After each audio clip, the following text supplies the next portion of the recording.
À Genève, Souleymane Diarra Souba explique que la Côte d'Ivoire adossée aux espaces de libre-échange que sont la CEDEAO et la ZLECAf représente un gisement d'opportunités pour les industriels internationaux.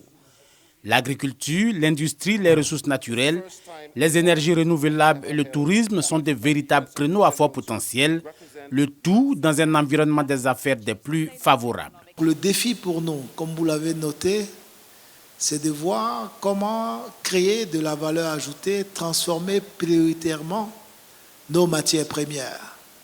Donc nous avons mis en place en fait une série de politiques permettant de booster le niveau d'industrialisation, sinon de transformation de ce produit-là au niveau du produit intérieur brut.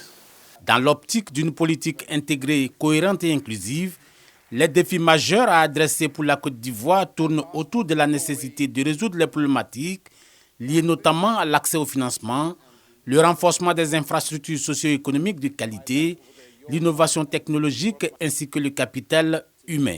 Investir dans l'éducation, investir dans la formation professionnelle pour que nous puissions avoir en fait les ressources humaines qui soient à niveau à l'effet que nos entreprises en fait industrielles puissent être à niveau. À l'issue de l'audience qu'elle a accordée au ministre Souleymane Diarra Souba, la secrétaire générale de la CNUSED a évoqué les questions de développement durable, d'industrialisation et de création d'emplois en faveur des jeunes et des femmes.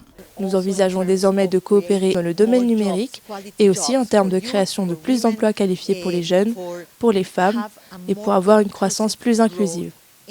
J'espère continuer cette coopération avec la Côte d'Ivoire car vos expériences nous inspirent. La Côte d'Ivoire a dit sa disponibilité à accueillir le lancement du rapport 2024 de la CNUSED portant sur le développement économique et l'évaluation de l'Afrique.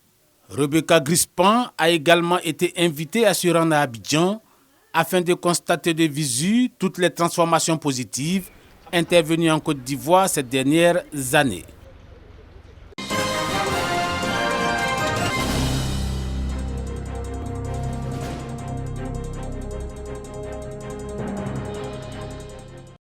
Renforcer la résilience des sociétés par la création d'emplois, la protection sociale et la transition juste, c'est la thématique développée à ce forum inaugural sur la Coalition mondiale pour la justice sociale.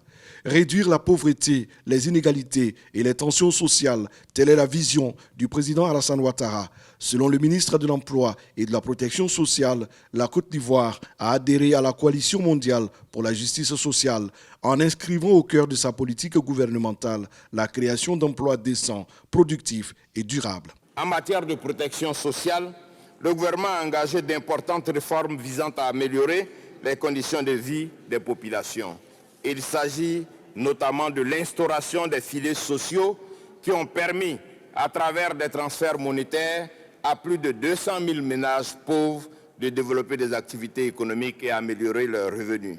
Nos efforts se poursuivront et prévoient la finalisation d'un projet de retraite complémentaire au profit des travailleurs du secteur privé, d'un projet d'assurance chômage et d'un projet de retraite logement. Des actions soutenues par le programme social du gouvernement et le programme jeunesse du gouvernement qui ont prévu sur la période 2022-2024 la réalisation de plusieurs activités visant à lutter, entre autres, contre la pauvreté et la fragilité dans les zones frontalières du Nord. Après ce forum, la délégation a eu une séance de travail avec le département protection sociale du BIT, le Bureau international du travail. On a beaucoup parlé du RSTI, de la couverture maladie universelle, de l'extension de la protection sociale.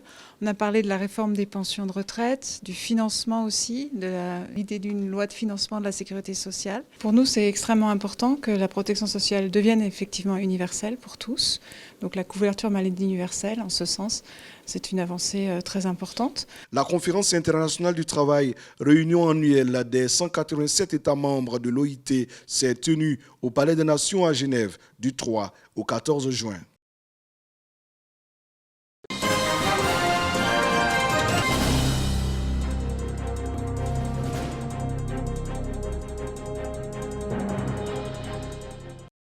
La deuxième phase de ce programme mondial de renforcement des capacités techniques pour la production et la diffusion de statistiques dans le domaine agricole est axée sur le continent africain.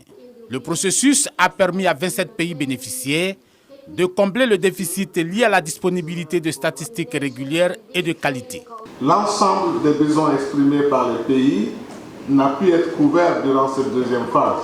Cette rencontre est l'occasion de lancer un plaidoyer pour la poursuite du programme en mettant l'accent sur les besoins non encore ou insuffisamment couverts.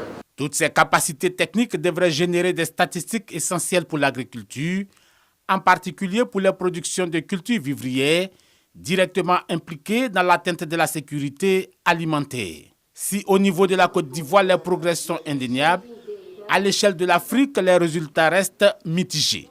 La Côte d'Ivoire, pour sa part, a bénéficié d'une batterie d'appui qui a permis d'améliorer de façon significative ses capacités techniques liées à la conception d'outils d'enquête agricole, au calcul d'indicateurs sur l'économie des exploitations agricoles, aux techniques de traitement de données et à la diffusion de statistiques agricoles. Cette stratégie internationale a été créée en 2009 en vue d'adresser les problématiques liées aux statistiques agricoles et durables. Elle vise notamment à apporter une assistance technique aux États afin d'améliorer leur capacité de production statistique.